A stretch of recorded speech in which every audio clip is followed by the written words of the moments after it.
Инструкция за сглобяване на системата за водородна вода H2 Booster Mini. Комплектът включва стабилна метална стойка, патрон с чист водород, син спираловиден мъркуч, специална бяла капачка с клапан, метален регулатор с манометър и черен цилиндричен инжектор.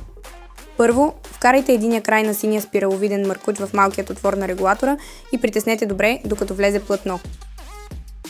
После вкарайте другия край на мъркуча в отвора на черния цилиндричен инжектор.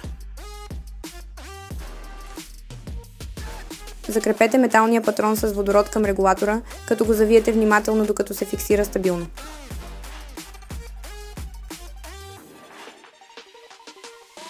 Поставете патрона в гнездото му, така че манометърът да бъде ориентиран към червената страна на стойката. Накрая закачете инжектора на предвиденото за целта място на стойката. Вашата система H2 Booster Mini е готова за употреба и вече можете да се насладите на 100% чиста водородна вода, навсякъде и по всяко време.